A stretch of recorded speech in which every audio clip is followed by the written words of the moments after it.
Halo? Halo, Bang. Ya, kedengeran nggak suaraku? Dengar jelas sih. Tapi mungkin karena gesek-gesek sama apa namanya? Jilbab kali ya tadi Jilbab ya? atau Oh iya, iya. Oke, oke. Sekarang udah jelas ya berarti. kalau buatku sih jelas. Oh ya, oke. Nah, Mas Sofas habis ini ya, kayaknya hari ini online yang bertubi-tubi ya?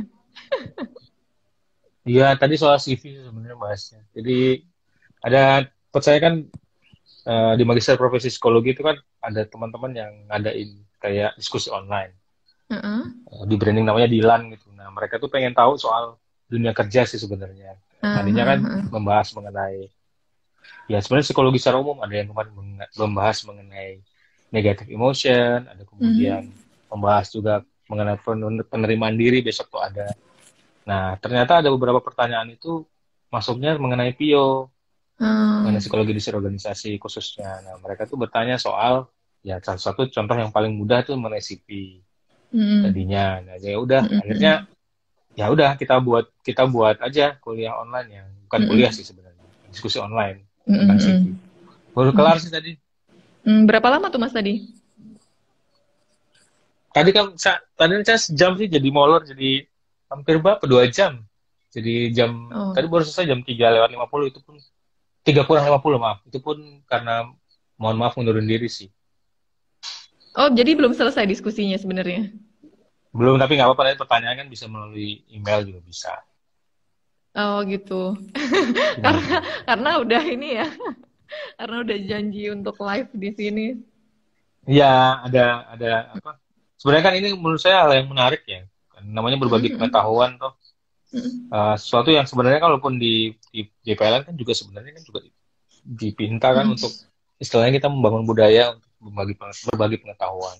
Cuma memang Iya. kadang mungkin ya mungkin kalau kita di unit dulu ini ya apa namanya, karena sering harus ketemu gitu. Jadi kan orang malas ya. Kalau ini kan online kan enak, di kamar pun saya bisa Betul, betul, berbagi betul. gitu.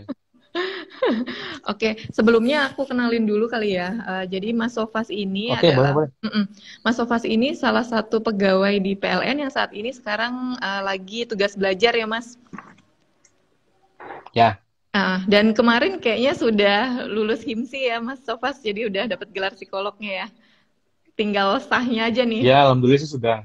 Mm-mm. Ya, tinggal masuk ke tinggal apa tesisnya sebenarnya. Tesisnya ya, tinggal tesisnya, terus wisudanya sah jadi psikolog habis itu ya Mas Sofas.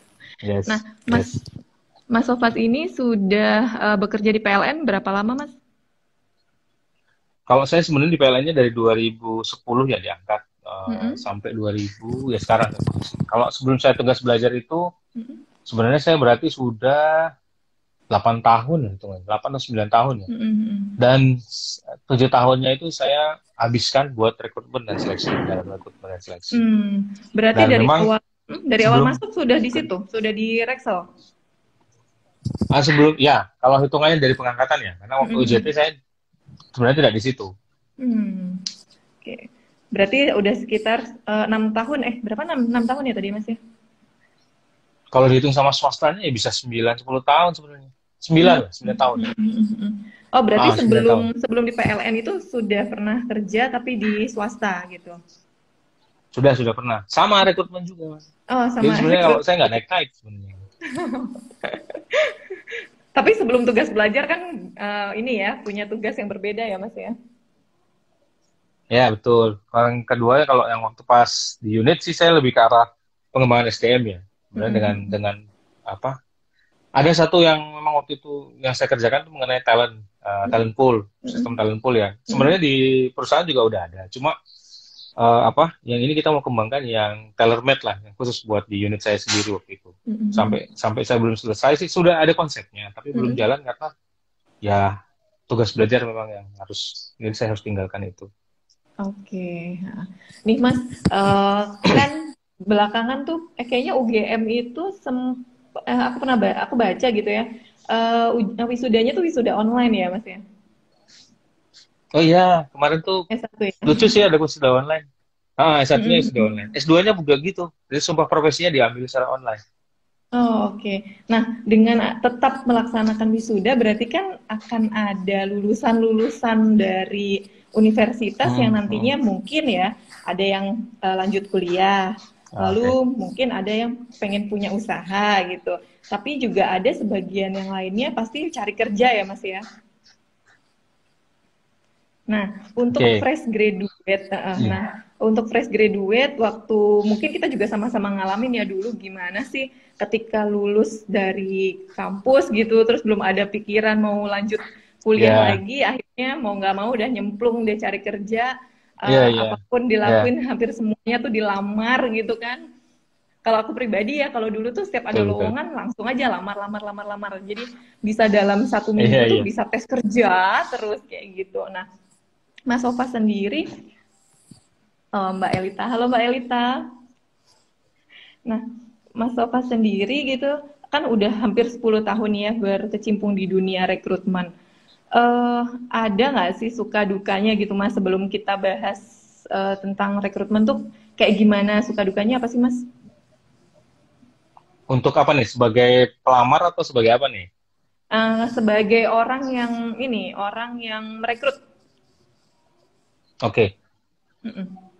Jadi saya pernah, kalau suka duka banyak sukanya sebenarnya. Tapi kalau duka itu lebih ke arah karena kesalahan yang saya lakukan sendiri karena ketidakhati-hatian. Ada banyak sih. Sambil contoh yang paling sakit ya, itu adalah kesalahan ketika waktu pengumuman. Jadi ceritanya gini. Karena saya masih baru menggunakan Excel. Jadi di Excel itu kan kita ada nge-hide. Waktu itu misalnya ada baris 1, 2, 3, 4, 5. Nah yang 4 itu di-hide kan. Yang saya tidak paham adalah ketika itu di print, itu akan kelihatan. Nah, waktu itu panggilannya harusnya yang lulus hanya 4 orang, tapi diundang 5 orang. Yang diundang untuk, jadi untuk tanda tangan kontrak lah istilahnya. Nah, kesalahan akhirnya apa coba waktu itu? Ketika terjadi kesalahan, akhirnya, ya mau gimana, orang udah dipanggil. Dan dia yang nggak gak enak lagi, orang tuanya sudah potong kambing buat perayaan. Masuk PLN coba, bayangin. Akhirnya yang kami lakukan waktu ya sudah, orang yang diundang, kita sampaikan terdapat kesalahan dan sebagainya, ya mohon ini gimana ceritanya. Tapi dia waktu itu nggak mau tahu. Kebijakannya akhirnya waktu itu, oke, kita coba bukan rekrutmen, kita coba kebijakannya diwawancara ulang waktu itu. Diwawancara ulang, kalau Anda lulus, silahkan. Jadi istilahnya kita pakai wawancara atau interviewer lain. Ya ini bisa dibilang alhamdulillah dia nggak datang. Jadi kita bisa jadikan alasan untuk nggak lulus. Itu salah satu. Salah dua yang lain pernah juga saya melakukan kesalahan. Sebenarnya lebih ke arah karena kemampuan ini sih, kemampuan penggunaan komputer yang kurang bagus ya, lebih ke arah sana. Makanya kalau saya mau menyarankan ke teman-teman, misalnya biasanya itu yang lemah di kita tuh di Excel biasanya. Kalau untuk baru pertama kerja ya. Nggak tahu kalau Fanti mungkin sama atau enggak. Tapi saya biasanya Excel yang lemah di awal itu. Biasanya untuk mahasiswa kan kita jarang pakai ya. Kecuali kayak misalnya dia memang orang ekonomi biasanya pakai Excel. Nah, biasanya kesalahan-kesalahan itu terjadi gara-gara kesalahan kita itu yang nggak cermat dalam mengamati dan sebagainya. Itu sih sebenarnya kesalahan yang paling besar sih. Tapi kalau yang lain sih, kalau yang kesalahan administrasi sih kayaknya enggak deh.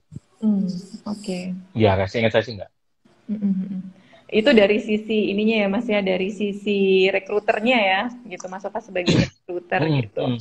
Nah, kalau Mas Sova sebagai job seeker nih, punya pengalaman menarik nggak seputar proses cari kerja nih? Ada sebenarnya. Ini bikin ketawa juga sih. Gimana? Jadi saya itu dulu kan ceritanya ngelamar di salah satu perusahaan tambang ya. Nah waktu itu dulu rambut saya udah putih, tapi lebih banyak hitamnya dibanding sekarang. Nah dulu karena masa fotonya kayak gini nih. Nah itu saya juga pengen nunjukin bahwa saya itu bisa ngedit foto itu. Akhirnya rambutnya saya hitamin pakai Photoshop ceritanya waktu itu. Waktu ditanyain pas wawancara, lo ini Anda? Iya Pak. Kok beda gitu kan? Dia lihat kan. Yang di foto ini kok hitam semua rambutnya. Anda ngecek apa gimana? Terus aku dengan pedenya lagi ngomong gini. Oh enggak Pak, itu saya edit kan. Saya pakai Photoshop gini-gini. Alah, ternyata malah ujungnya aku malah istilahnya nggak diterima lah. Dari situ saya belajar. Sebenarnya kadang-kadang kita nggak boleh terlalu over claim lah, over confidence untuk menunjukkan sesuatu yang sebenarnya itu nggak diminta gitu kan.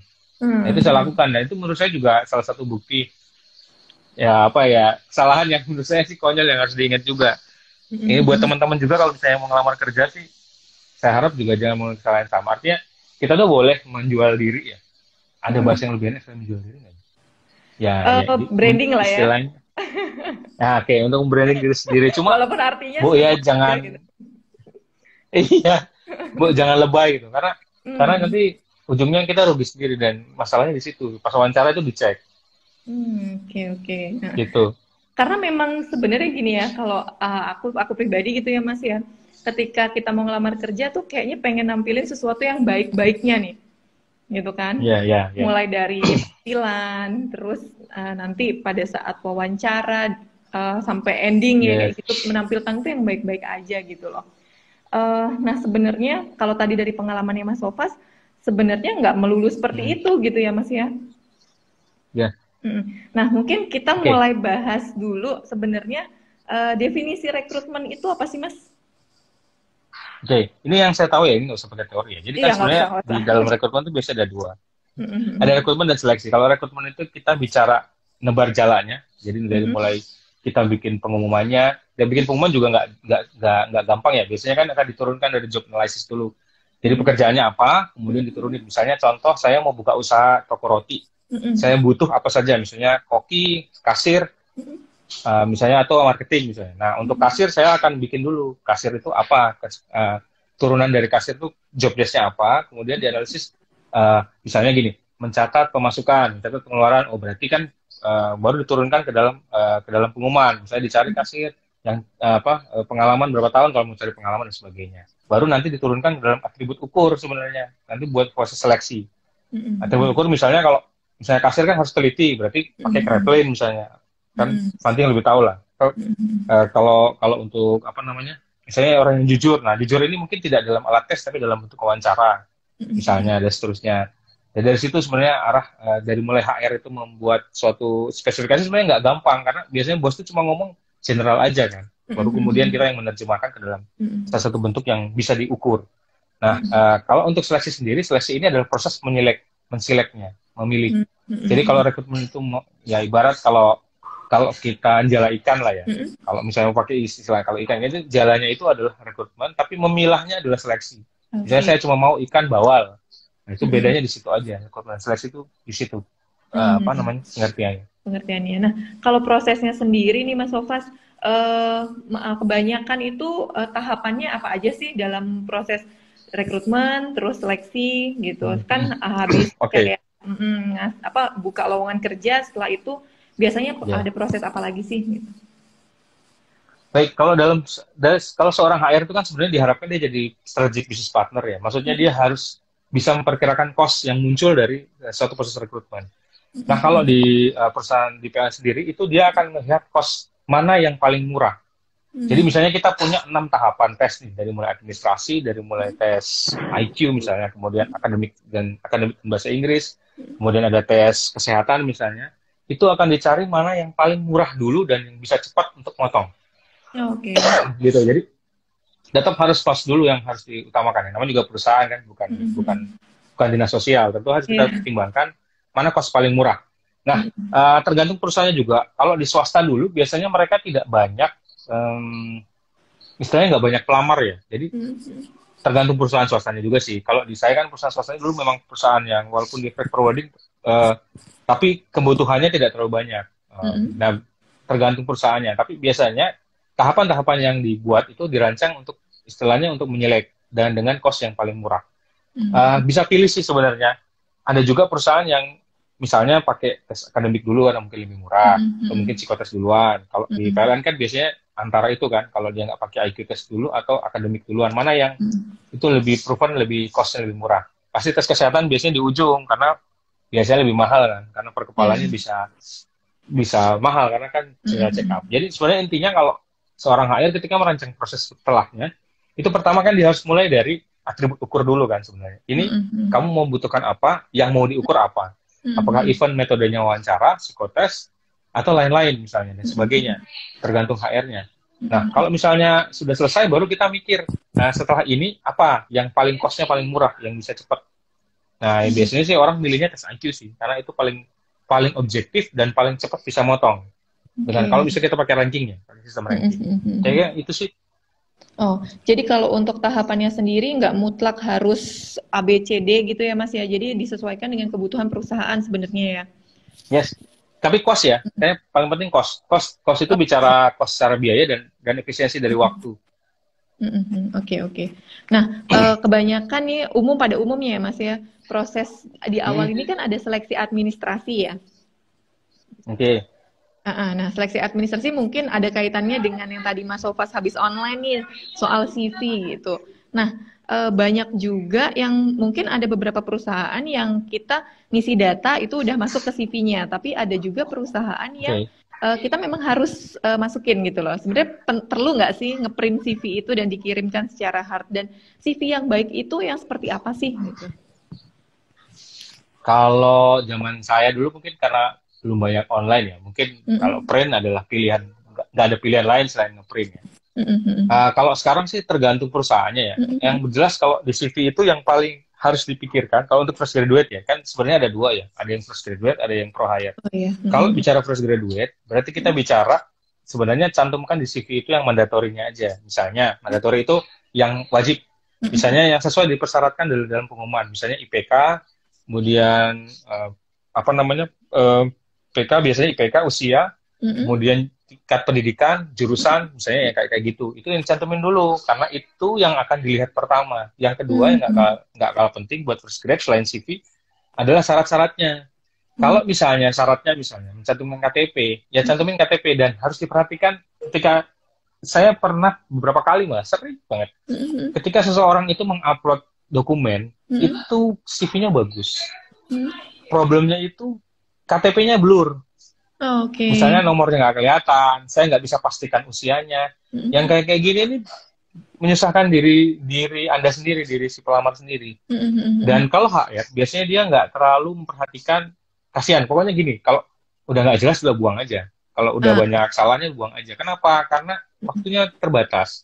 Bayangkan kalau bisa direkrut, kalau di PLN sendiri itu, pelamarnya itu biasanya untuk satu posisi, itu bisa 10 sampai ya 10 kali lah, itu minimal, bisa lebih dari itu. Misalnya posisinya 10 kursi, yang pelamarnya biasanya 10 kalinya 100 kali. Itu satu posisi ya, apalagi kalau posisinya banyak. Nah, itu batas minimal, biasanya akan lebih dari itu. Bisa bayangkan dengan waktu yang terbatas, kami harus seleksi. Kita nggak mungkin punya waktu untuk, misalnya ada satu yang nggak bisa kelihatan KTP-nya, terus kita kirim, kita WA Japri gitu. Bu, ya kamu kirim KTP lagi, nggak mungkin, emang dia siapa kan, kita kenal juga enggak. Nah, itu yang harus penting sih menurut saya, harus dipikirkan para kalau misalnya kita nyari kerja terus graduate. Oh iya, satu lagi. Gimana? Ada kalanya kita juga boleh nunjukin potensi diri, misalnya dengan kalau saya sih lebih baik kita membuat CV itu dibuat paling sederhana yang kita bisa. Kalau kita bisa menggunakan infografis yang memungkinkan, misalnya gini, kan biasanya kita tuh kalau nulis CV itu kayak kata-kata aja, kalimat. Ya kalau tahu SAP kan, kalau misalnya kita kan biasanya banyak. Nah, biasanya itu harus disusun ulang, itu akan lebih menarik kalau kita membuat dalam bentuk infografis. Misalnya nih, misalnya SMA, S1, S2, kan bisa pakai kayak, bukan tangga ya, kayak gambar tapi kayak timeline gitu loh, kan itu lebih menarik. Dan menurut saya itu lebih orang bisa eye catch dan bisa tangkap lebih cepat daripada kita menggunakan tulisan yang banyak. Nah, dari situ itu yang karena ya tadi waktunya sempit nih, kita nggak punya waktu cukup banyak. Itu. Nah, gini Mas, kalau dulu nih ya, mungkin zaman-zaman dulu ya, kalau nulis CV itu kadang pendidikan tuh ditulis gitu dari TK sampai kita lulus kuliah. Ya. Penting nggak sih sebenarnya? Ini kalau bicara saya ya, ini saya nggak tahu kalau di HR yang lain ya. Tapi sebenarnya secara best practice nggak perlu sih. Kadang pun, bukan kadang, selalu kalau kita wawancara ya, yang kita akan ungkap itu malah kebanyakan malah nggak sampai SMA biasanya. Kecuali kalau memang ada sesuatu yang kita mau tanyakan lebih dalam tentang masa SMA dia. Misalnya waktu kuliah dia nggak ngapa-ngapain, tapi SMA dia aktif di OSIS, kan aneh kan. Sebenarnya kan jadi pikiran, kok bisa pas kuliah blank, apalagi IPK-nya biasa-biasa aja, kan aneh. Lu ngapain aja gitu, logikanya kan gitu kan. Tapi sebenarnya kalau di saya sih tidak perlu mencantumkan sampai TK.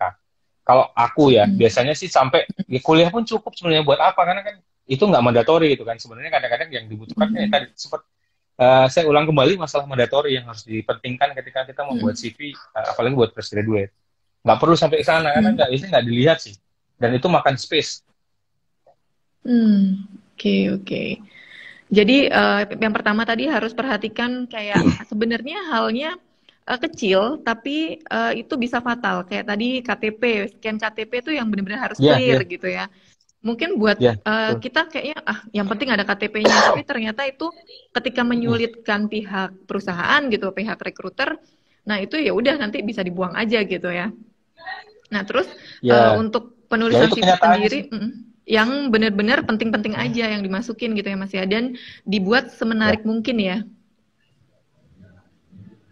ya, mengenai menarik tadi harus hati-hati ya, karena ada yang apa namanya menerjemahkan menarik itu dengan pemberian warna yang ngejreng. Ya, Oke. ya sebenarnya nggak salah sih, cuma cuma apa gunanya? Maksud gini, yang maksudnya menarik itu adalah gini, kan kita harus ingat kerja memori ya. Kerja memori itu kan sebenarnya eh, kita itu kan kalau memori itu kan punya keterbatasan ya. Biasanya kalau di memori itu kita menyimpannya dalam dalam dalam dimensi-dimensi, misalnya dimensi visual, kemudian dimensi auditori atau dengan bau misalnya.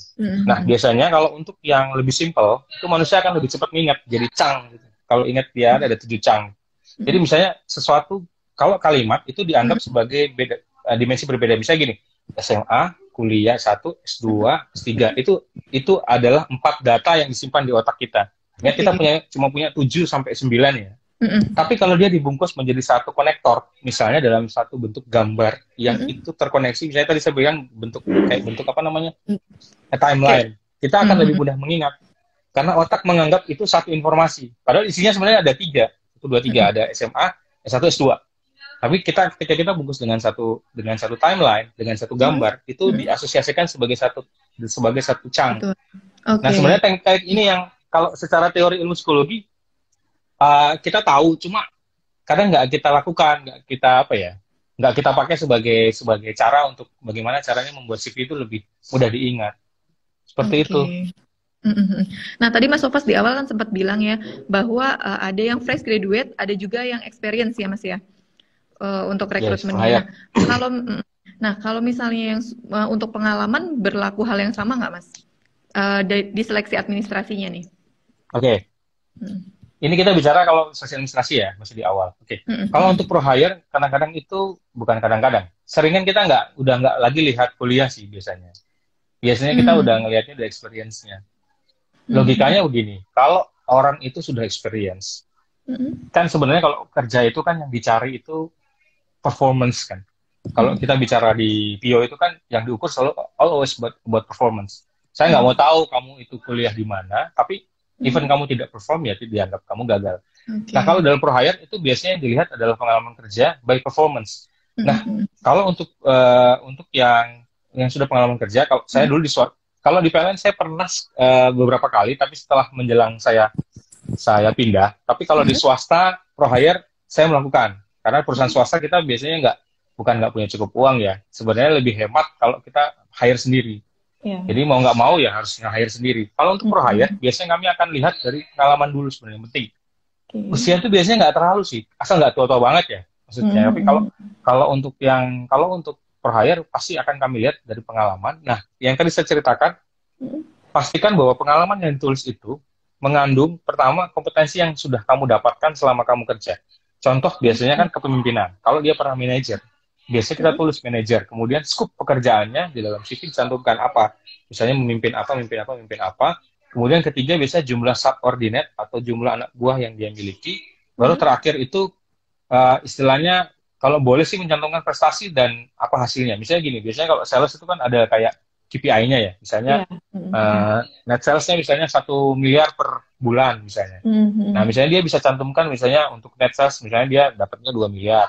Dan biasanya itu yang kita akan cari tahu. Nah, jangan lupa juga bahwa ketika bisa bicara for hire, kita bicara yang akan menyeleksi itu udah eksekutif levelnya, sudah lebih tinggi kan. Entah direksi atau kadit.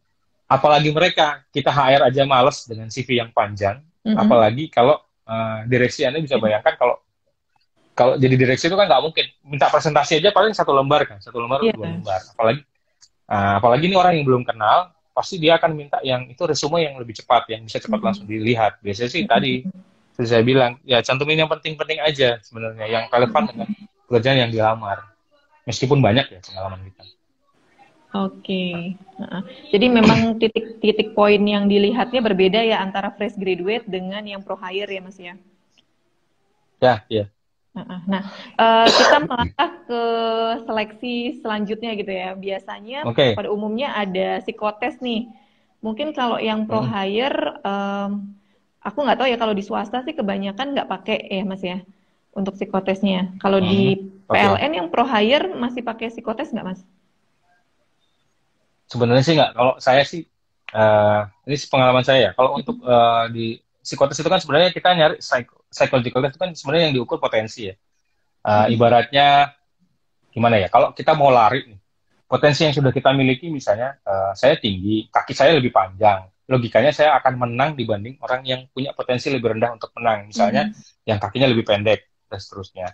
Nah, baru kemudian kita bicara kemudian kedua kompetensi. Jadi ada kalau kita untuk pro hire sebenarnya potensi nggak perlu. Kenapa tidak perlu? Karena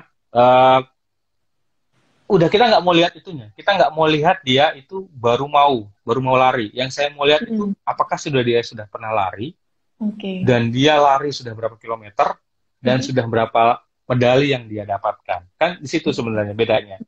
Nah, kalau fresh graduate kenapa pakai potensi? Karena memang dia secara asumsi kompetensinya belum ada. Dia belum dibentuk oleh sebuah organisasi. Nah, kan sebenarnya kompetensi itu kan dibentuk set of skill ya. Jadi kalau kompetensi itu biasanya set of skill dari apa namanya, dari yang kita punya. Jadi misalnya gini, saya gambarin paling gampang gini, kompetensi kompetensi bikin taman. Kompetensi bikin taman itu dari skill nyangkul, dari skill nyiram, skill menggemburkan tanah, dan skill pemilihan tanah. Nah, dari skill itu menjadi kompetensi. Jadi sebenarnya kita itu bisa memilih kompetensi kalau seandainya kita masuk ke dalam suatu pekerjaan yang itu lebih kompleks. Makanya kalau untuk apa namanya fresh graduate kita asumsinya dia belum punya kompetensi. Kenapa? Karena yang dihadapi itu lebih ke arah kuliah dan knowledge bentuknya kan. Tapi kalau udah organisasi, udah punya untuk bekerja, yang dicari itu kompetensinya sebenarnya. Kompetensi memimpinnya, skillnya. Kita udah nggak perlu mikir dia pinter.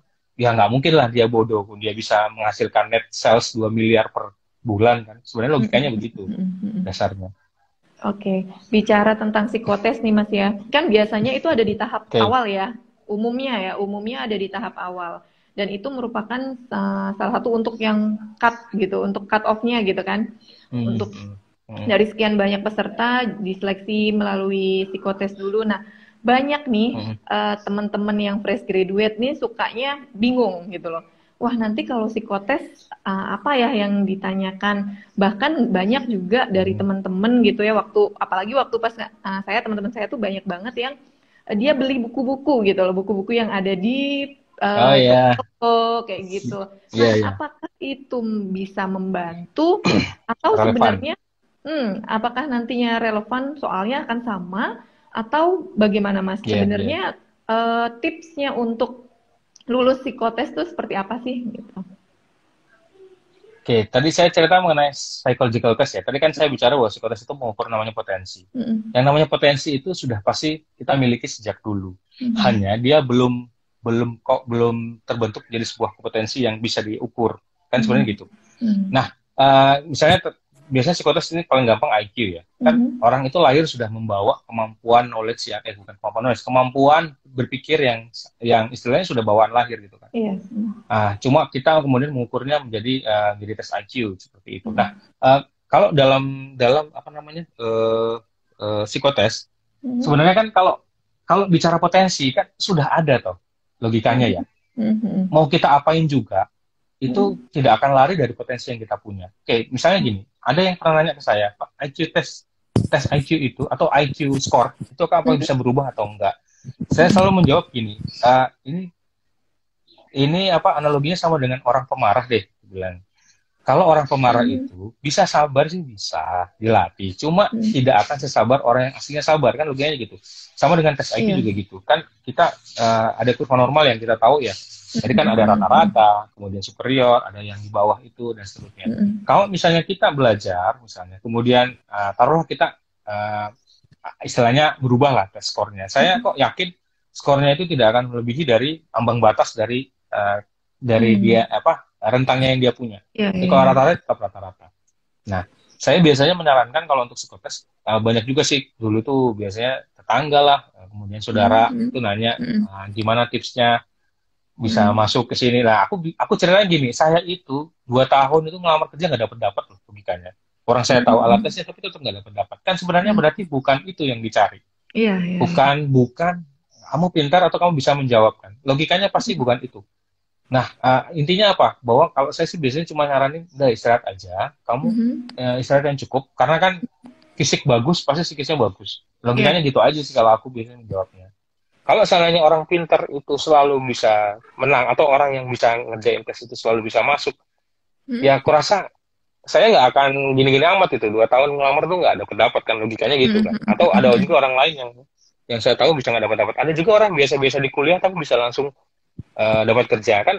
Itu kalau kalau mau pakai bodoh-bodohan logika ya. Jadi kalau mhm, menurut saya agak useless sih sebenarnya kalau kita belajar alat tes apalagi untuk mhm, menghadapi psikotes. Dan kita juga nggak tahu alat tes apa yang nanti dikeluarin kan nggak mhm, ngerti. mhm, mhm. Oke. Gitu saya kira. Jadi ini sekaligus mematahkan ini ya anggapan-anggapan di luar bahwa anak psikologi ini kalau ikut tes itu pasti lolos Mm-mm. gitu. Karena banyak juga kan yang mikir wah Iya, anak psikologi ikut tes kerja pasti pasti bakal lolos nih gitu. Nah kalau kalau aku yes. pribadi gitu ya Mas ya, bahkan ketika aku masuk kerja gitu, walaupun di kuliah itu kita belajar beberapa alat tes, tapi tidak semua alat tes itu kita pelajari kan gitu loh. Ada beberapa Betul. yang memang kita nggak tahu gitu loh. Mungkin tahu namanya ini, tapi scoringnya nggak tahu seperti apa. Bahkan kunci jawabannya Hmm. juga apa ya ngapain juga gitu loh kita nginget-nginget kunci jawaban yang sebanyak itu Yes. gitu.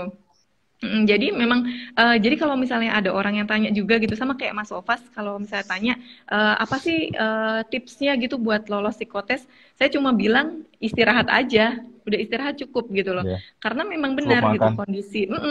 kondisi cukup makan, cukup tidur gitu. Nah, karena kondisi fisik kita memang mempengaruhi kondisi psikologis kita gitu Ya, loh pada saat tes begitu. betul. Mm-mm. Nah, kalau misalnya yang tadi nih Mas, apakah selalu orang yang cum laude nih, yang IP-nya tinggi Oke. itu, yang IP-nya tinggi pasti akan lolos gitu loh, lolos tes kerja Ya. mulai dari tahap awal sampai tahap akhir. Baik.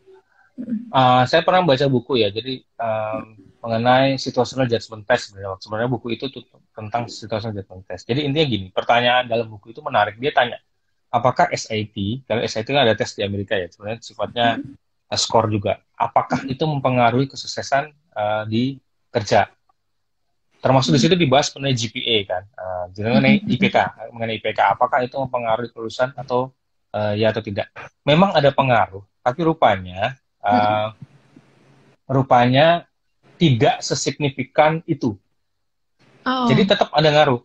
Intinya gini, kalau orang IPK-nya tinggi, kan logikanya artinya dia punya kemampuan yang lebih tinggi dibanding teman-teman peer-nya. Kan? iya. Logikanya kan kita 30 orang nih satu kelas. Saya IPK saya 3,9, sedangkan Mm-mm. dia 3,6. Logikanya kan saya lebih bisa menyelesaikan pekerjaan atau tugas-tugas yang diberikan dosen dibanding teman saya yang Oke. sebaya. Logikanya kemampuan atau kecerdasan saya lebih tinggi dong dibanding teman ini, Mm-mm. kan gitu kan. Nah, tapi rupanya di dalam buku itu dibahas bahwa ada banyak dimensi apa namanya kesuksesan seorang di dalam dunia kerja atau malah dalam tes pun sebenarnya. Mm-mm. Dalam tes. Jadi ada banyak hal yang itu harus kita perhatikan, Mm-mm. termasuk tadi misalnya sikap, kemudian semangat belajar dan sebagainya. Itu juga harus kita perhatikan sebagai dimensi-dimensi yang melengkapi suatu performance. Entah performance dalam bentuk apapun ya, cuma dalam Mm-mm. dalam tes atau dalam ini. Nah, pertanyaan mengenai IPK. IPK itu kalau buat saya itu lebih mengarah kepada syarat administrasi awal Oh, di untuk awal. tes. Oke. Mm-mm. Yes, jadi IPK itu dapat digunakan untuk Mm-mm. menyaring orang. Kalau Mm-mm. seandainya kebutuhannya itu memang sedikit. Contoh nih, misalnya Mm-mm. saya butuh orang manajemen. Manajemen itu di Mm-mm. pasar banyak banget. Nah, artinya kan saya Mm-mm. perlu orang yang sebenarnya tidak cukup, tidak terlalu banyak. Nah, itu bisa digunakan IPK untuk menyaring. Tentu saja dengan Mm-mm. hitung-hitungan tertentu. Nah, saya punya pengalaman, saya punya rekan ya, saya nggak usah sebutkan namanya Mm-mm. lah. dia juga nggak mungkin nonton sih, IG juga nggak punya. Oh, Saya iya. punya teman dulu di Talenta. Saya cerita dulu. Dia itu lulus dulu kan IPK yang dipersyaratkan dari PLN itu khusus itu 2,75. Jadi ceritanya ini waktu itu perusahaan itu mau nyari orang IT yang waktu itu di pasaran memang sedikit. Di satu perguruan tinggi yang itu memang terbatas. Rupanya di sana itu rata-rata itu nilai IPK-nya itu berada di angka 2,70. Rata-rata ya, satu angkatan. Logikanya kalau PLN misalnya mau nyari di sana, nggak mungkin kita dapat. Kenapa? Rata-rata 2,7. Emang ada sih pasti yang 2,8, 2,9, tapi itu nggak banyak. Akhirnya kebijakan setelah kita hitung, dengan beberapa argumen seperti saya sampaikan tadi bahwa tidak melulu IPK itu bisa dipakai, karena bisa juga compassion atau kemudian dimensi-dimensi lain yang harus dimasukkan ke dalam atribut ukur yang harus kita perhatikan. Rupanya teman saya ini sampai sekarang, saya harus angkat topi lah, maksudnya dia bisa menyelesaikan banyak hal yang orang tidak bisa selesaikan. Dia anak IT, dia bikin sistem yang dipakai di unit dia, yang itu dipakai di unit saya juga, akhirnya dipinjem, yang sebenarnya Excel biasa, cuma logikanya yang masuk. Kalau kita perhatikan kan, kalau di perusahaan kita kan, kalau kita ngukur kapan orang harus naik, itu kan kadang-kadang ribet ya, karena banyak if-nya. Ya, Nah, betul, dia itu membuat suatu program yang itu kita bisa masukkan riwayat talentanya, misalnya, kemudian apakah dia sudah pernah ikut pendidikan dan sebagainya, itu kemudian dimasukkan ke dalam sistem dan akan keluar hasilnya, bahwa dia harus naik di semester ini atau naik semester berikutnya. Kan sebenarnya kan logika-logika begini kan nggak pernah dipikirkan sebelumnya ya, maksudnya. Jadi yang ingin saya garis bawahi adalah bisa saja IPK itu tidak berkorelasi langsung dengan kesuksesan seorang. Nah, toh orang yang kami ambil dengan IPK minim sebenarnya 2,74, karena standar 2,75 waktu itu, menurut saya kualitasnya jauh lebih tinggi daripada yang IPK-nya saat itu mungkin lebih tinggi dari dia. Ini dari sisi saya ya. Disclaimer, ini dari sisi saya sendiri. Saya nggak ke orang lain. Maksudnya saya memandang dia itu lebih bagus dibanding yang lain yang punya IPK-nya lebih tinggi. Gitu. Oke, mungkin yang krusial di sini kalau tes kesehatan itu nggak terlalu krusial ya untuk, maksudnya gimana ya, orang tuh ya udah tahu gitu loh cara menjaga kesehatan, banyak gitu kan, cara makan teratur dan sebagainya. Nah, proses yang krusial lainnya yang orang banyak persiapkan itu adalah proses wawancara, Mas Sofas. Gitu. Nggak jarang orang baca buku, beli buku, atau tanya-tanya. Jadi mungkin saya cerita sedikit ya. Jadi waktu itu pernah bantu mungkin di PLN ya, untuk proses wawancara gitu. Ada satu kandidat yang dia ketika diwawancara suruh memperkenalkan diri, dia perkenalkan dirinya, lalu dia menceritakan aktivitasnya, itu benar-benar aktivitas mulai dari bangun tidur, Mas. Gitu. Dia ceritakan aktivitas dari bangun tidur, gini. Nah, mungkin karena kita terbiasa mewawancarai orang atau ngobrol dengan orang kayak gitu dalam proses rekrutmen, saya ngerasa capek gitu. Saya ngerasa capek mendengarkan orang itu. Akhirnya saya minta berhenti dulu sejenak karena saya ngerasa ini hafalan gitu loh. Anak ini nih kayaknya ngafal nih gitu, dan ternyata setelah saya tanya bener dia menghafal. Jadi dia ceritakan ketika bangun tidur dia ini membantu ibu dan sebagainya sampai waktu itu kayaknya kegiatan dia sampai siang. Tapi saya udah nggak tahan nih gitu. Kayaknya kan ketika kita mendengarkan sesuatu yang kayaknya nggak nyaman buat dia juga, kita capek ya gitu loh. Nah, ketika saya tanya, kamu kenapa menjawabnya seperti itu? Santai aja, apakah kamu tegang gitu loh? Iya, pertama dia memang nervous. Terus yang kedua ternyata dia sempat tanya sama orang bahwa nanti kalau wawancara kerja tuh kayak gini ya jawabannya. Jadi dia sudah nulis, dia belajar di depan kaca. Pada akhirnya mungkin karena dia tidak terbiasa gitu kan ya bercerita tentang dirinya dia, yang ada dia menghafal jatuhnya. Nah, hal-hal kayak gini kan banyak ya Mas yang kita temui gitu. Ada juga buku-buku yang gimana cara berhadapan dengan user kayak gitu. Nah, kalau dari Mas Sofa sendiri sebagai recruiter itu melihatnya seperti apa, Mas? Oke, mengenai wawancara ya, sebenarnya tergantung teknik wawancara yang dipakai ya. Jadi kita harus bedakan dulu antara wawancara user dengan wawancara yang bisa digunakan oleh psikolog, kalau kalau biasanya sebutan kalau di swasta itu kan user. Kalau user itu biasanya mereka itu based on kecocokan. Meskipun saya sampai sekarang nggak paham kecocokan apa yang mereka maksud. Jadi ada orang bilang chemistry. I do not know what they think about chemistry. Tapi intinya gini, kalau selama ada perbedaan mendasar antara di swasta saya dulu dengan yang di saat ini di BUMN. Kalau di BUMN kan dia punya sistem yang sudah rigid ya. Maksudnya dia ada yang harus diukur tuh kompetensi, udah pasti.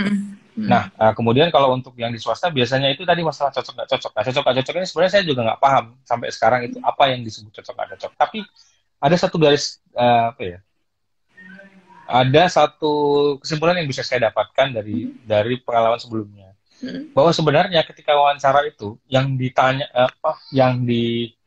yang diungkap atau yang ditanyakan sama pewawancara itu ada dua hal biasanya. Pertama bicara soft kompetensi atau hard. Kalau hard itu biasanya ditanyain sama orang user tadi.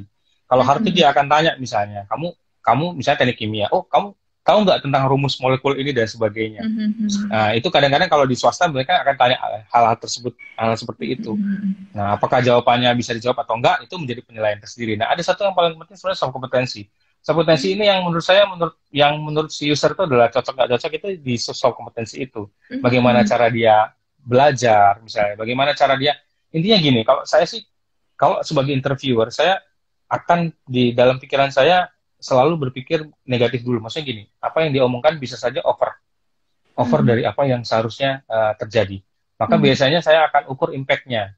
Soalnya pernah dulu kejadian tuh wawancara itu dia cerita mengenai dia itu adalah tim robot di salah satu perguruan tinggi negeri di Surabaya. Setelah ditanya, rupanya dia ini kayak manajernya lah. Manajer juga bukan sih, kayak istilahnya cuma nolongin temennya. Jadi misalnya kalau temannya butuh makan dia beliin, kalau temannya butuh fotokopi dia fotokopiin, kan itu kan jadi over kan kalau dilihat dari itu. Nah, kalau ketika wawancara maka sebenarnya tampilkan diri Anda apa adanya, cuma bungkus dengan cara yang lebih elegan lah. Maksud saya gini, Anda harus bisa memilah mana yang sebenarnya bisa disampaikan, prestasi apa yang itu relevan dan punya impact besar.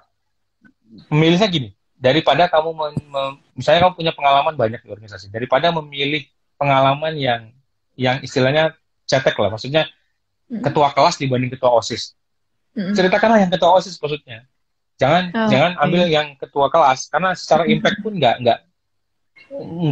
ada hubungannya, maksudnya nggak besar gitu. Kalau dari sisi wawancara ya.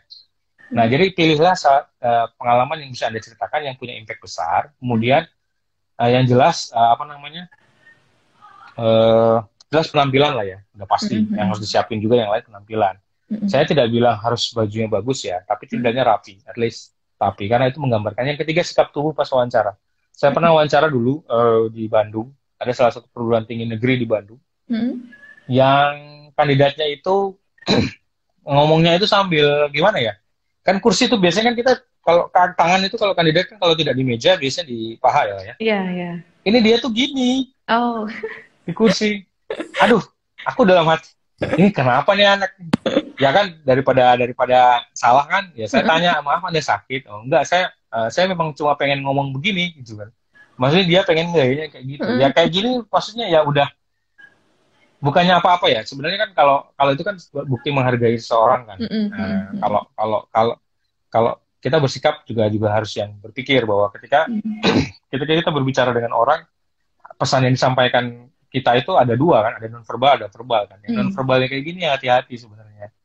Saya kira kalau tips untuk wawancara sih itu sih, kita harus siapkan diri maksudnya dengan pengalaman yang kita punya, terus dibungkus juga dengan cara yang bagus. Pilihlah yang bagus impact-nya, secara impact itu besar. Oke. Nah, tadi kan ceritakan yang bagus impact-nya. Nah, tadi juga kalau misalnya perbandingan antara dia pernah jadi ketua kelas sama ketua OSIS, better menampilkan yang jadi ketua OSIS. Nah, gimana dengan kisah kegagalan dia, Mas?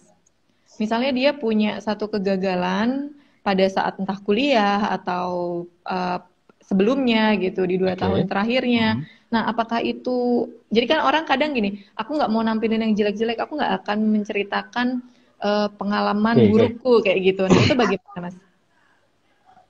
Oke, mengenai pengalaman buruk atau kegagalan. Kalau saya sih lebih cenderung gini. Waktu itu ada kasus gini. Ada pertanyaan, bukan pertanyaan sih, ada konsensus umum bahwa kalau orang nyontek itu pasti jelek. bahwa ketika dia melanggar lampu lalu lintas itu dianggap tidak berintegritas. Nah, ada konsensus-konsensus seperti itu. Yang saya tanyakan adalah siapa sih yang dulu pernah tidak nyontek pun ada, itu saya kira 0,0 sekian persen lah. Begitupun dengan melanggar lalu lintas, entah disengaja atau tidak disengaja, pasti ada yang melanggar. Nah, logikanya gini, kegagalan itu kalau saya nangkepnya, kita boleh gagal atau boleh melakukan kesalahan, tapi output setelahnya itu. Okay. Kalau saya biasanya gini, kalau kamu pernah nyontek, tapi habis itu pertanyaan berikutnya gini, apa perasaan kamu ketika menyontek? Ada kan, beda kan, ada. Saya merasa bersalah sih. Kemudian dia cerita bahwa kemudian apa yang Anda lakukan setelahnya untuk setelahnya, apakah Anda masih menyontek atau sudah enggak? Terus gimana? Terus dia cerita misalnya, saya belajar dari pengalaman bahwa rupanya saya tidak membuat diri saya tenang dengan menyontek. Nah, jadi sebenarnya yang kita ambil itu bukan kesalahannya, tapi apa yang dilakukan setelahnya. Dan apa yang dia lakukan, feel-nya yang dilakukan. Kan FACT kan kalau di BI itu kan. Feeling itu berarti, namanya, dan konteksnya apa. Berarti ada lesson learn yang dia dapatkan ya? Gitu. Ya, berarti kan dia seorang yang sebenarnya bisa mengambil pelajaran dari sebuah kesalahan, dan itu tidak dianggap dia sebagai sesuatu yang normal, bahwa itu salah. Jadi pengakuan dia bersalah bahwa dia tidak tenang, kemudian apa yang dia lakukan setelahnya, itu justru menurut saya lebih bisa saya hargai daripada orang yang mengatakan lurus-lurus aja gitu kan. Yang ya saya kembali karena mohon maaf ya, karena kalau saya kan pikirnya selalu arahnya negatif dulu gitu, bahwa karena dia berusaha untuk mengimpress saya kan, untuk membuat saya terpukau gitu kan. Saya harus hati-hati dengan omongan dia kan, itu. Oke. Nah, tadi kayaknya ada pertanyaan dari Mas Radit nih. Info tentang tren rekrutmen 2020 dengan era COVID. Bagaimana tips and triknya khususnya jalur pro hire katanya? Waduh, Mas Radit ini ngetes kayaknya nih, Mas. Padahal Mas Radit ini juga jago sih. Padahal tahu. Iya, dia kan tahu kalau saya udah posisinya lagi di tugas belajar. Tapi gini, sebenarnya kalau saya ya, kalau logikanya adalah tidak ada perbedaan antara sebelum dan sesudah COVID. Yang membedakan itu hanya metode kalau saya. Kita berbagi pengetahuan seperti ini kan dulu biasa dilakukan di kelas ya, tapi metodenya berubah menjadi online. All about this sebenarnya buat metode.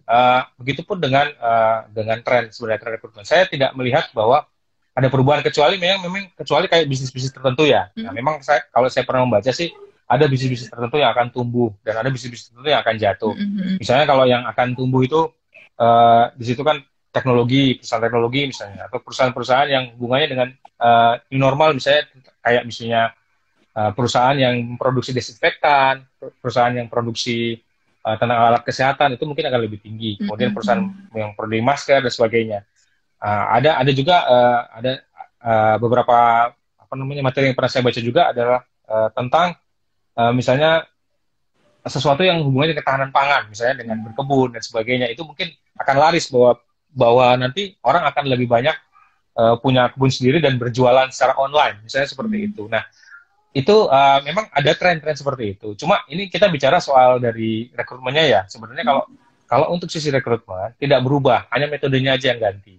Kalau dulu kita menggunakan medianya misalnya datang langsung melamar kerja, sekarang melalui online. Even dalam wawancara pun saya yakin akan ke depan juga akan menggunakan online. Buktinya saya juga ujian kemarin juga pakai online gitu kan. Ya, pasti akan berubah ke sana. Paling arahnya metodenya aja, tapi saya yakin cara mengukurnya dan atribut yang diukur akan sama. Apalagi yang saya ini pro hire ya, yang tadi kan yang ditanyakan Mas Radit itu yang pro hire kan, tadi Mas Nofas juga udah bilang bahwa akan dikupas tentang pengalaman-pengalamannya dia. Pengalaman, gitu. Ya. Pengalaman di dunia kerja. Nah, mungkin kalau saya tambahin dikit ya. Boleh. Ada memang kompetensi yang memang lagi dicari saat ini, yang itu namanya agility ya. Agility, sebenarnya kita kalau psikologi udah sering dengar ya. Artinya agility ada yang orang bilang resilience kan. Kalau resilience kan lebih arah pasif, kalau agility kan lebih arah aktif. Nah, aktif ya, betul. Itu mungkin yang harus dipertimbangkan. Kenapa? Karena di new normal ini kan semua keadaan berubah ya. Kan kalau di agility itu hanya orang yang bertahan itulah yang akan bisa hidup berapa ratus tahun lagi. Nah, kompetensi itu yang mungkin nanti akan digandrungi itu untuk dicari apa sebenarnya cara mengukurnya gimana, dan orang-orang yang agility tinggi mungkin yang akan dipertimbangkan juga selain yang lain tentunya. Saya kira itu. Oke. Nah, balik lagi nih Mas ya ke proses rekrutmen secara umumnya gitu. Ada orang yang kayak berkali-kali kok kayaknya aku gagal terus nih gitu. Gagal Oke, terus oke. ngelamar di sini gagal, untuk posisi ini gagal, untuk posisi itu gagal. Sebenarnya apa sih yang bikin kayak gitu gitu? Apa yang membuat orang itu bisa gagal berkali-kali gitu? Ya, kita bicara dari mana dulu ya? Kalau bicara kita, sebenarnya gini, kalau saya lebih suka perusahaan itu sebenarnya mencari kan PO fit, personal, person dan organizational fit. Jadi kita tuh nyari orang yang cocok atau tidak cocok. Nah, dalam pekerjaan pun sama sebenarnya kalau logikanya. Cocok atau tidak cocok kah si pelamar itu dengan values atau dengan keadaan budaya perusahaan yang kita miliki. Analoginya gini, saya lebih baik saya mencari orang yang istilahnya bisa saya kendalikan daripada orang yang mungkin dengan kecerdasan yang tinggi justru malah sulit saya kendalikan. Nah, logikanya begitu. Jadi sebenarnya kalau saya menangkap kalau misalnya gagal, saya cerita ya, saya dulu kan juga 2 tahun kan nyari-nyari kerja juga nggak dapat. Rupanya waktu sih akan menjawab. Setelah saya pikir-pikir, kalau saya keterima di situ, saya akan jadi apa? Saya keterima di situ, saya akan jadi apa? Dan semuanya sudah digariskan, anehnya dengan cara yang misterius.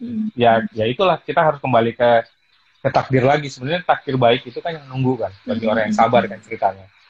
Karena waktu semua yang akan jawab bahwa kalau seandainya saya tadi kerja di sana, mungkin saya tidak akan seperti ini. Saya cerita dulu, saya itu ngelamar PLN dan Garuda Indonesia. Dengan posisi dua-duanya sudah wawancara. Posisi dua-duanya wawancara. Bedanya yang satu di Jakarta, di Cengkareng, satu lagi di Jogja. Jogja itu di PLN. Saya sudah pegang tiket karena wawancara di hari yang sama, cuma beda jam. Jadi kalau Garuda itu mulai dari jam 7, saya di PLN itu mulai jam 3 atau jam 4 sore, saya lupa waktu itu. Nah, masalahnya di Garuda waktu itu, dipanggil itu sesuai abjad. Nah, sayangnya kan abjad saya S kan, nama depan saya kan Sofas kan. Jadi lama, saya udah nego waktu itu, Pak saya duluan dong, saya mau ada wawancara di tempat lain gitu kan. Nggak bisa mas, harus ini. Nah saya belajar waktu itu, ketika saya memutuskan mungkin Garuda, saya ngambil Garuda, mungkin saya juga tidak di sini dan saya juga bisa tidak dapat kesempatan belajar, atau saya mungkin juga pindahnya berbeda kota dengan istri saya sekarang kan, beda, akan banyak jalan cerita yang akan berbeda. Nah dari situ sebenarnya dimaknai aja sih sebenarnya, kegagalan demi kegagalan itu, kalau kita bicara dari sisi humanis, dari sisi religiusitas, pasti ada alasannya. Kenapa kita gagalnya? Tapi kalau dari sisi HR saya sebagai objektif, bahwa itu masalah PO-nya, person and organizational fit, cocok atau tidak cocok kita dengan suatu organisasi yang kita lamar. Itu aja sih sebenarnya. Berarti sebenarnya sebagai pelamar kerja nih kita juga harus jeli ya, harus cari tahu dulu nih posisi kita sebenarnya melamar posisi untuk apa. Lalu perusahaan itu budayanya seperti apa. Jadi kita harus cari-cari info juga ya Mas ya tentang itu. Untuk di awal sih iya, cuma saya tidak melihat memang PO fit itu penting. Cuma biasanya itu akan dicari pada saat wawancara sih. Maksudnya pada saat wawancara ya, betul-betul interview biasanya. Pada saat interview. Nah, problemnya adalah sebagai pelamar kita itu tidak tahu persis yang dicari, budaya seperti apa yang dicari atau orang seperti apa yang dicari. Biasanya kan di dalam website itu hanya tertera budaya perusahaan. Oke lah kalau misalnya kita mau coba mengekstrak dari budaya perusahaan ke dalam, kita kira-kira nih, oh inilah yang harus dicari. Tapi saya tidak melihat bahwa itu bisa dilakukan dengan mudah gitu. Meskipun seandainya itu dilakukan, tidak menjamin juga kita bisa lulus. Jadi sebenarnya kalau di saya, PO fit itu, kalau di saya ya, bisa terjadi ketika yang mengukur itu adalah si HR-nya. Ketika saya berperilaku sebagai pelamar, kemudian berperilaku seolah-olah yang bukan budaya saya, justru malah menurut saya malah biar sih ujungnya.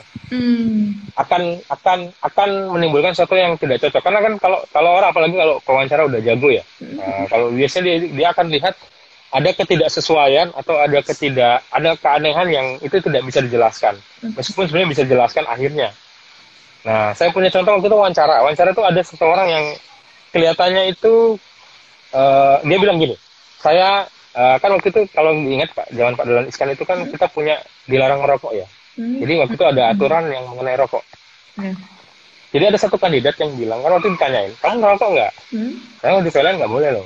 Bukan. Terus dia bilang gini, eh apa namanya, dia bilang gini, saya nggak ngerokok kok Pak. Cuma kan aneh gitu, kalau ngelihat dari giginya, gitu kan, agak kuning gitu kan.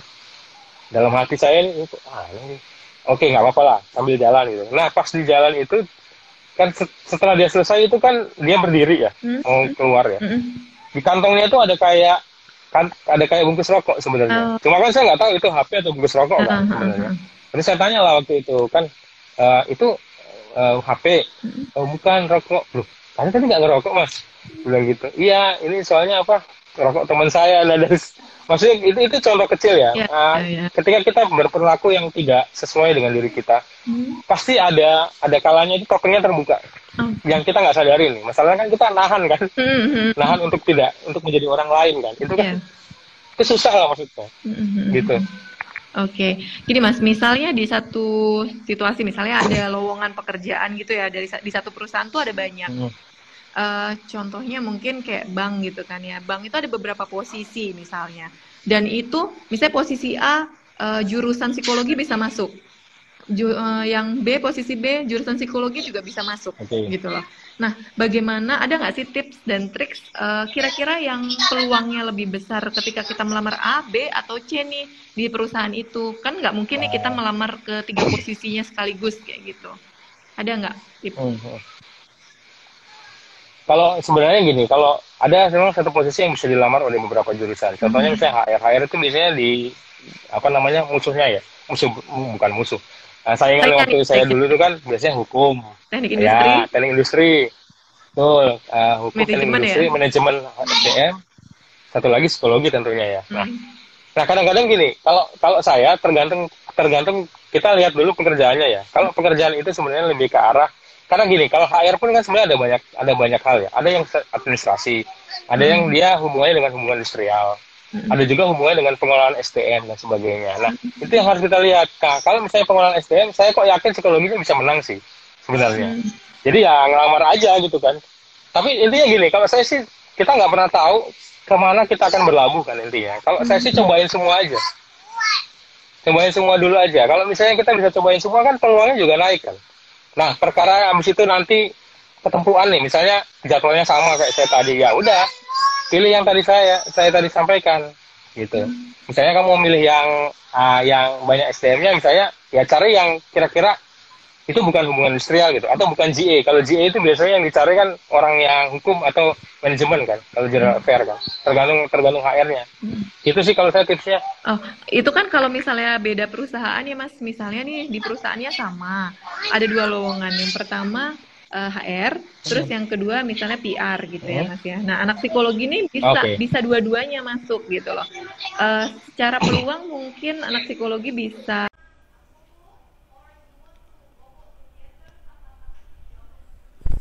Halo, sorry, tadi nggak tahu kenapa mati. Padahal diskusinya masih seru banget. Oke, kita invite dulu.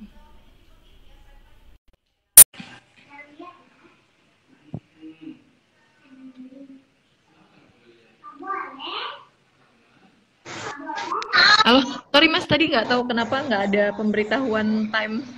Biasanya ada gitu kalau mau selesai. Ini nggak ada tadi baru. Udah nggak apa-apa. Nah, aku tadi juga pasti. Kayak tadi misalnya ada 2 di satu perusahaan nih, ada 2 lowongan yang mungkin kita bisa lamar, tapi nggak boleh salah satunya, nggak boleh dua-duanya. Kita harus pilih salah satunya. Gitu ya? Nah, maksudnya kayak gitu. Jadi lebih mending yang gimana nih gitu. Peluang kita cara kita melihat peluang bisa masuknya nih kayak gimana? Oke. Saya suka dengan quotes-nya Steve Jobs ya, waktu dia sama di mana, dia di universitas mana saya lupa. Dia kan menemukan sebenarnya 3 hal ya. Salah satu yang saya suka itu dia bilang gini, work with your passion. Dia cerita gitu. Karena ketika kamu bekerja dengan passionmu, maka hasil yang kamu dapatkan itu lebih besar daripada orang yang sama yang tidak punya passion yang itu. Nah, di sini maksudnya saya cuma mau bilang gini, ini saya bicara common sense-nya ya. Saya bukan bicara secara objektif. Kalau secara objektif saya akan pasti bilang cari yang kalau pertama pasti cari, kalau kita punya informasi mana jurusan yang bukan jurusan, mana jabatan yang dibuka itu lowongan yang paling banyak kursinya, saya akan pilih itu. Kedua, mana yang kira-kira saya saingannya itu, saya IPK-nya misalnya paling tinggi, misalnya mungkin saya kenal teman-temannya dan sebagainya. Kalau secara objektif kita bisa lakukan itu. Dan yang ketiga, yang mana saya kuasai topiknya, karena nanti akan pengaruh pada saat wawancara misalnya. Itu secara objektif. Tapi sebenarnya kalau secara tidak, bukan secara subjektif, saya suka dengan kata-katanya Steve Jobs tadi, bahwa kalau Anda melakukan dengan passion, apapun itu, pasti hasilnya jauh lebih besar atau lebih bagus daripada yang tidak punya passion. Logika yang sama itu yang dia waktu itu cerita, kalau Steve Jobs cerita tentang dirinya, dia bilang gini, saya itu drop out, saya nggak apa, tidak punya graduation apapun, karena saya pernah kuliah tapi saya nggak lulus. Tapi yang membuat saya berbeda adalah karena saya menyukai teknologi. Nah, ketika saya menyukai teknologi, saya melakukannya tanpa beban, dan itu membuat saya bekerja dengan lebih baik daripada yang lain. Kreativitas saya muncul, kemudian dia dan Anda bisa lihat hasilnya. Itu yang dia sampaikan. Nah, dalam kaitannya dengan soal yang tadi pertanyaannya adalah, kalau secara objektif sudah saya jelaskan. Tapi secara subjektif, saya kok lebih suka kalau seandainya Anda by passion. Kalau misalnya passionnya dari dua jurusan atau dua lowongan yang Anda dapatkan itu ke arah misalnya ke PR, ambillah PR. No matter how, itu pasti akan lebih bagus hasilnya. Kalau kita nggak tahu kan apa nanti yang akan dilakukan oleh HR setelah misalnya masuk. Tapi menurut saya gini, kalau dalam secara HR, kalau di saya sih, saya pribadi lebih suka melihat juga orang punya passion gitu, karena kelihatan biasanya ketika dia wawancara.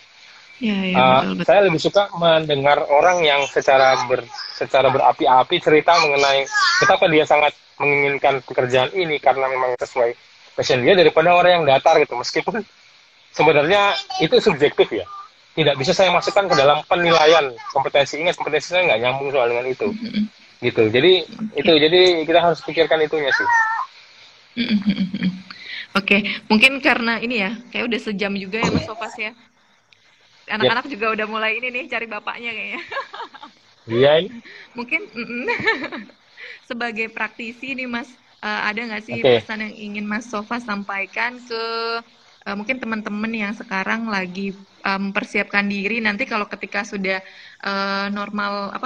new normal gitu kan, udah new normal, pasti kan akan ada, kalau sekarang mungkin agak susah ya untuk cari pekerjaan ya, karena perusahaan juga sedang struggle gitu.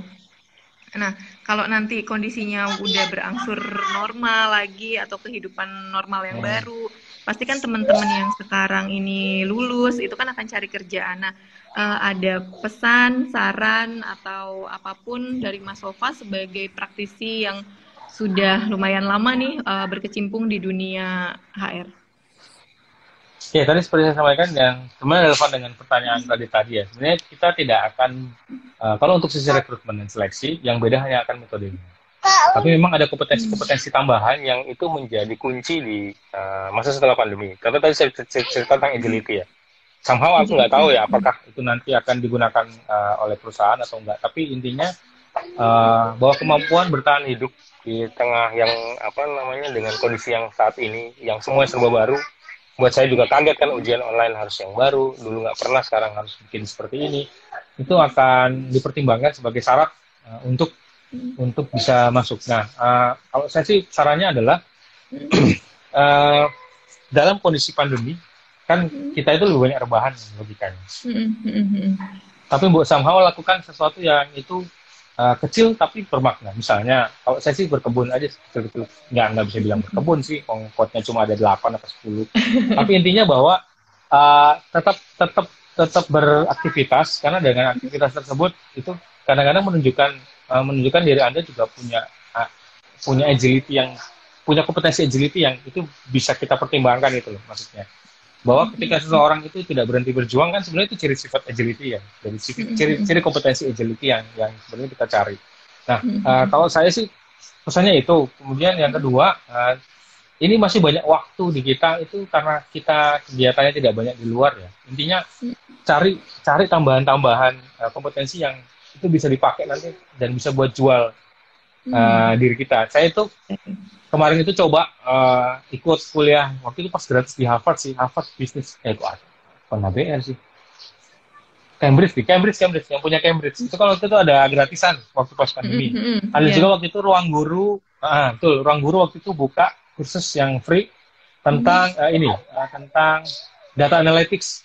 Jadi dia pembicaranya itu dari Gojek waktu itu. Nah itu saya ambil, maksudnya termasuk sharing online seperti ini itu juga saya ambil karena di tengah kondisi-kondisi gini cuma itu sih sebenarnya cara membuat otak tuh tetap on fire gitu maksudnya. Dan kita juga nggak banyak kehilangan banyak ini, bukan kehilangan banyak kreativitas dan sebagainya. Justru itu menurut saya yang harus tetap jadi tingkatkan kompetensi menurut saya yang bisa kita dapatkan, yang kita bisa tambahan kompetensi yang di luar yang menurut saya sekarang banyak yang free ya.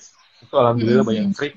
Kemudian yang kedua tetap banyak banyak aktivitas yang kecil tapi setidaknya ada gitu. Jangan rebahan doang gitu maksudnya. Saya kira itu. Ya. Kalaupun rebahan bisa sambil belajar ya nggak sih Mas? Ya itu maksudnya ya. Maksudnya rebahan dalam kondisi yang sangat nyaman gitu, tinggal tertidur ya. Iya benar-benar. Iya benar sih kata Mas Sofa, sekarang ini banyak banget ya akses informasi yang bisa kita dapatkan untuk nambah knowledge kita gitu. Free lagi. Nah itu free itu enak lagi sekarang. Iya betul.